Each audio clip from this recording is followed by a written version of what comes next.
Good evening. पाठीमागं आपण सुरुवात केलं होतं त्या ठिकाणी पायथागोरस थेरमला. तर पायथागोरस थेरममध्ये 2.1मध्ये बरेच जणाला काही या ठिकाणी अडचणी आहे. 9वा आणि 10वा क्वेश्चन या ठिकाणी आपण आज समजून घेणार आहोत. 9th आणि 10th क्वेश्चनवाला. तर 9th क्वेश्चन काय आपण एक बार थोडक्या ठिकाणी पाहून घेऊया. काय 9th question. In the figure 2.22 M is the midpoint of QR, angle PRQ is equal to 90, then prove that PQ square is equal to 4PM square minus 3PR square. या ठिकाणी आपल्याला सिद्ध करायचं आहे. आकृती कशी आपण थोडक्या ठिकाणी जाणून घेऊया. क्लास 10th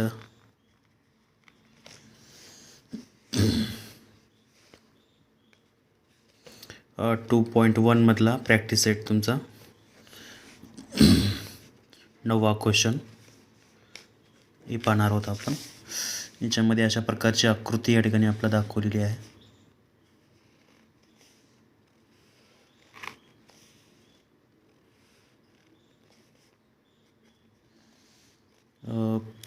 PRQ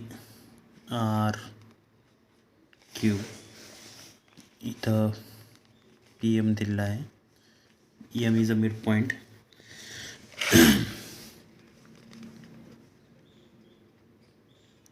प्रूफला सुरुवात करूया आपण. M इज द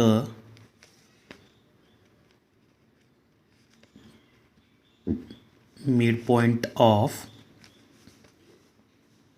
RQ किंवा QR म्हणा, काही फरक पडत नाही.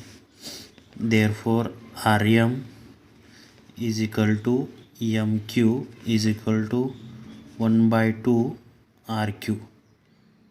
ओके, म्हणजे आपल्या ठिकाणी थोडक्यात RM जिथं आहे तिथं 1/2 RQ किंवा QR या ठिकाणी ठेवता येते. याला नंबर 1 नाव देऊन असंच या ठिकाणी आपण ठेवून टाकूया. त्यानंतर जाऊया आपण आणि ठिकाणी इन ट्रायंगल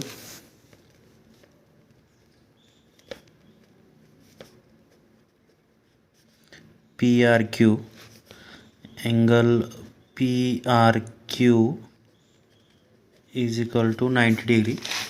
इथं 90 अंशाचा आहे मोठा triangle. By using Pythagoras theorem, by using Pythagoras theorem. काय पायथागोरस थेरम या ठिकाणी PQ स्क्वेअर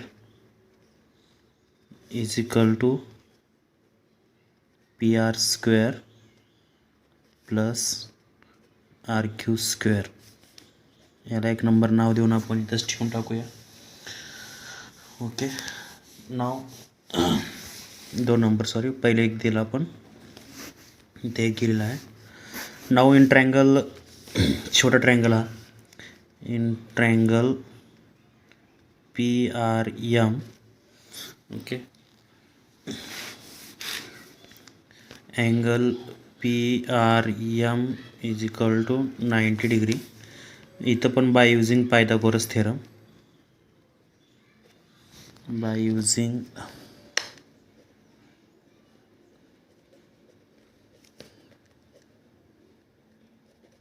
पायथागोरस थेरम काय होतं मग या ठिकाणी PM square is equal to PR square plus RM square. जिथं RM आहे तिथं काय आणून ठेवता येते आपल्या ठिकाणी, आपला आणून ठेवता येते या ठिकाणी RQ. PR स्क्वेअर प्लस याच्याऐवजी आपण 1/2 RQचा होल स्क्वेअर, म्हणजे त्या ठिकाणी PR स्क्वेअर 1चा स्क्वेअर 1, 2चा स्क्वेअर 4 आणि हे RQचा स्क्वेअर या ठिकाणी आपल्याला पाहायला भेटलं. हे PM स्क्वेअर. त्या ठिकाणी आपण याला 4 मल्टिप्लाय करून घ्या बोथ साईड.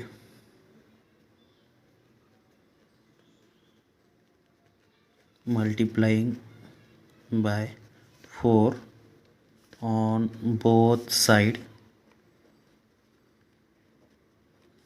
काय होते मग या ठिकाणी याला 4 गुणलं तर 4PM² 4PR² प्लस 1QR² किंवा RQ². ओके, तर इथपर्यंत या ठिकाणी आपण आलेलो आहोत. घेतल्यानंतर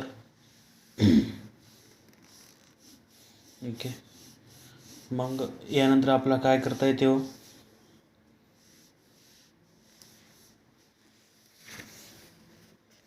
RQ² ला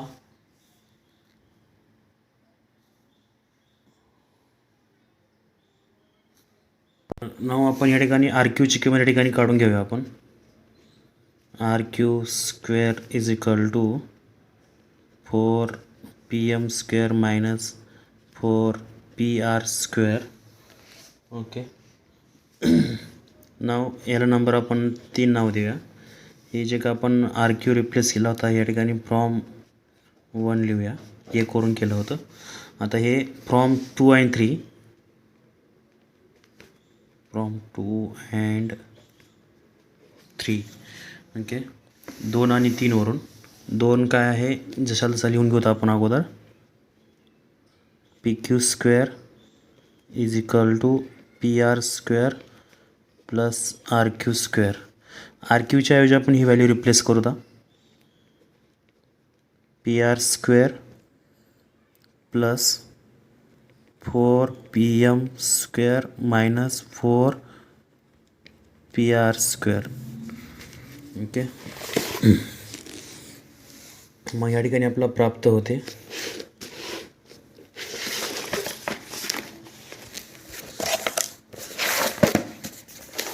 काय प्राप्त होते या ठिकाणी आपला PQ² इज इक्वल टू एक -4PR मधून 1PR गेला तर -3PR उरतात आणि हे 4PM² ला PM² आणि 3PR². हेच आपलं सिद्ध करायचं होतं. Hence proved.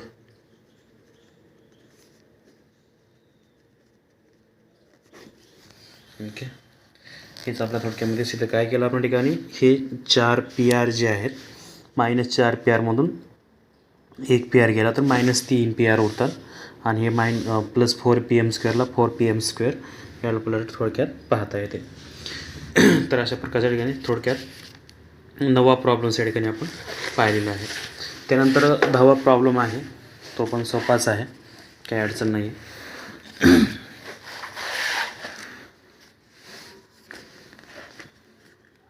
Question number 10.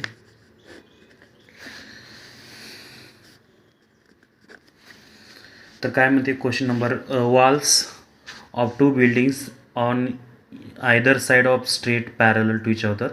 एकमेकाच्या सरळ समान अंतरावर या ठिकाणी काय या ठिकाणी 2 बिल्डिंगचे वॉल आहे. Ladder 5.8 metre long is placed on the state each such as the stops just reached the window of the building and at the end of the height 4 meter. On the turning the ladder over the other side of the street, its top of touches the window of the other building at height of 4.2 meters. Find the width of the street. Okay, तर असे 2 building आहेत म्हणे इथं.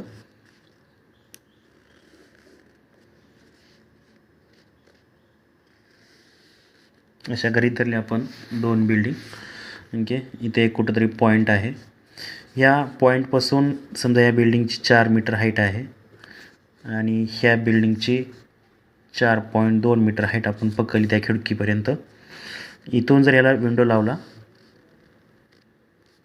आणि इथून जर आपण ह्याला लॅडर लावला, शिडी लावली, तर अशा प्रकारची एक आकृती तयार होते, डायग्राम तयार होते. त्याच्या विंडोपर्यंत या ठिकाणी आपण काय केलं, शिडी लावली. हे शिडीची लेंथ आहे ठिकाणी 5.8 मीटर, हे पण 5.8 मीटर. तर आपण असं समजलं या ठिकाणी हे ए बी सी डी, इथं आपण ई पकडलं समजा, पी क्यू. तर पी बी आणि क्यू सी अशा दोन बिल्डिंग्स आहेत. अशा आकृती तयार केल्या फिगरमध्ये दाखवल्याप्रमाणे. ओके, आपण सोल्युशनमध्ये लिहू पण लेट. तर आपल्या ह्या दोन इमारती आहे, इमारतीच्या भिंती आहेत, त्या भिंतीला अशा प्रकारच्या शिडी लावलेली आहेत. ही माहिती आपल्याला दिलेली आहे. तर आपला विचारलं ह्या दोन बिल्डिंगमधलं अंतर किती आहे, स्ट्रेट डिस्टन्स. म्हणजे आपल्या ठिकाणी बी सी फाइंड आउट करायचं आहे.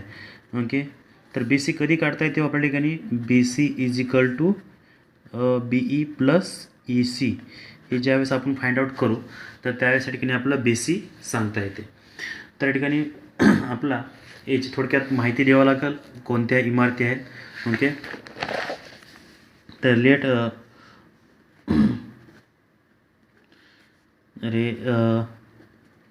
P B and seg Q C are two walls of building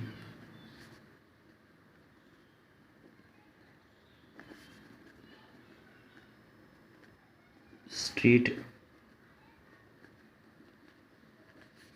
parallel to each other. काय ते एकमेकाला स्ट्रीट पॅरल आहेत, समांतर याच्यावरती आहेत. Okay, and B C is the between distance between them, and BC is the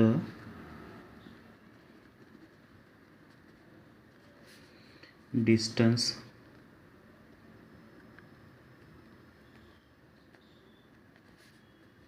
between them. Okay, BC हे त्याच्यातलं अंतर आहे. Let at point A is the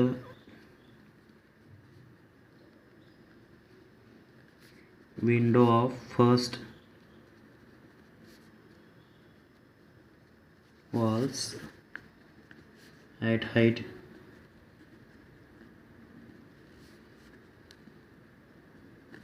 4 meter and ladder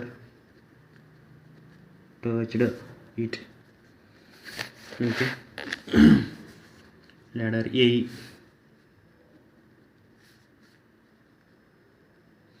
A काय करेल ठिकाणी टचड होते. Therefore triangle A B E is formed. काय झालं ठिकाणी, triangle A B is formed झाला. मग कोणत्याही इमारती ही जमिनीशी काय असतात ठिकाणी 90 अंशामध्ये असतात. म्हणून आपण काय केलं ठिकाणी, अँगल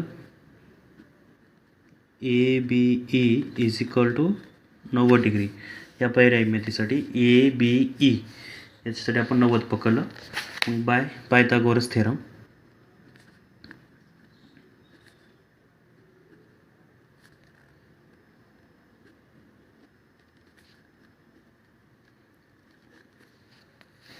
काय पायथागोरस थेरम, तर याच्यामध्ये आपला ए स्क्वेअर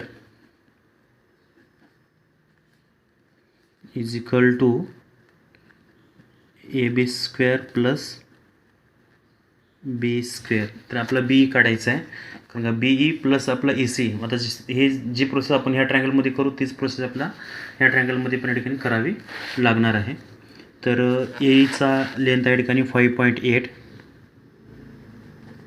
स्क्वेअर. त्यानंतर इकडे आहे ए बीचा या ठिकाणी 4चा स्क्वेअर प्लस बीचा स्क्वेअर. ओके, तर आपल्या ठिकाणी यांचा स्क्वेअर करून घेतला 5.8चा.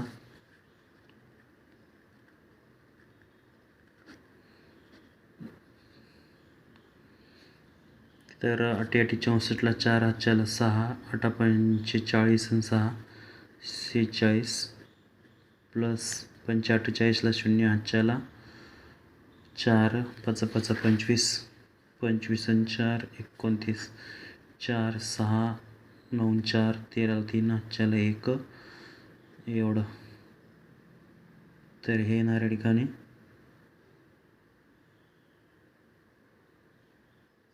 तरी मिस्टेक होतं आहे, sorry 2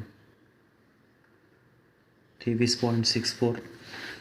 okay, 23.64 is equal to 16 plus B square. तर 23.64 minus 16 is equal to B square. याच्यामधून वजाबाकी केली आपण, 16 काढले, तरी 64ला 64, 13मधून 6 गेले, तर 4 आणि 3 7 राहिले, 1 मधून गेला 0.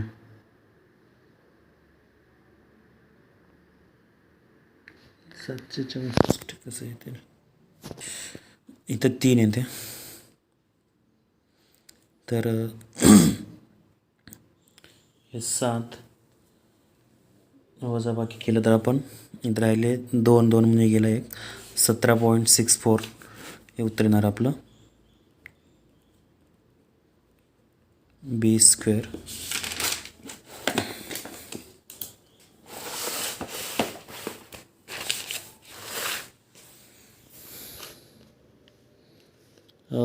बी is equal to taking a square root आपण म्हटलं थोडक्यात.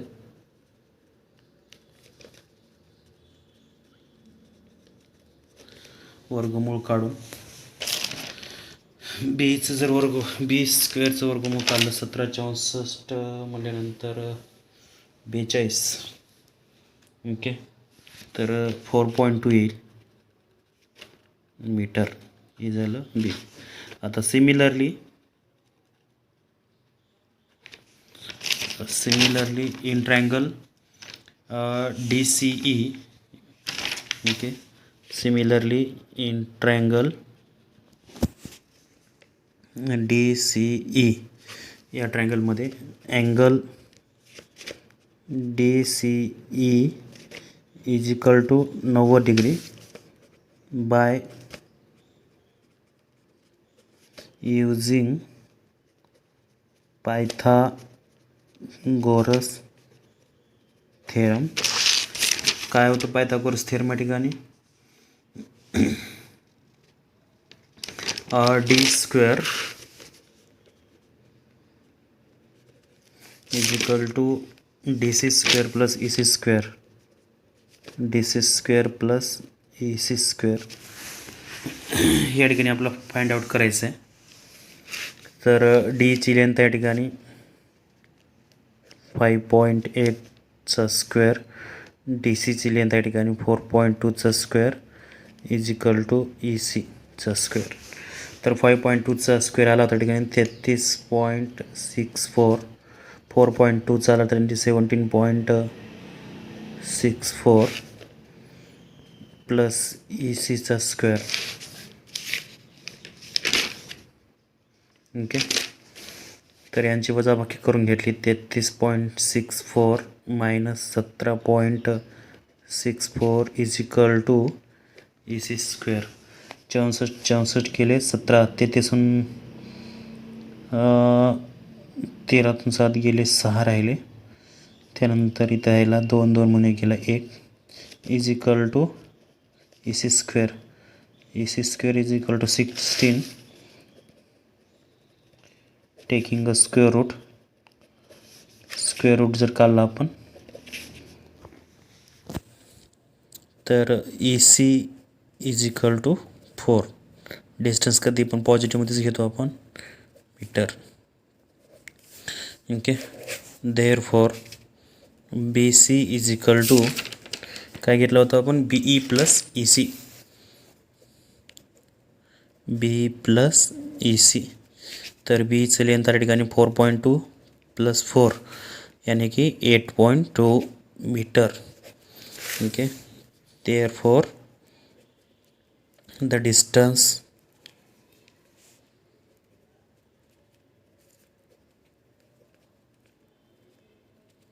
between two straight walls is 8.2 metres. Okay, जवळपास 8.2 मीटर्स या ठिकाणी त्यांच्यातील अंतर आहे या ठिकाणी आपला पाहता येते. तर अशा प्रकारच्या ठिकाणी दोन प्रॉब्लेम्स आपण थोडक्यात समजून घेतलेत. सोपे आहेत. इथं 2 वेळेस पायथागोरस थेरम वापरायचं, इथं पण 2 वेळेस पायथागोरस वापरायचं या ठिकाणी आपला. 2 वॉल्स ही विंडो पकडून इथे एक बार पायथागोरस थेरम आपण पहिलं बी काढून घ्यायचं, पुन्हा इथे एक वेळेस पायथागोरस थेरम वापरून ई सी काढून घ्यायचा. मग या दोघांची बेरीज बी सी प्लस, कारण ह्या 2 वॉल्समधलं डिस्टन्स आपल्या ठिकाणी विचारले, बी प्लस ई सी असं होते, म्हणून आपल्या ठिकाणी त्याला काढून घेतलेलं आहे. ओके, धन्यवाद.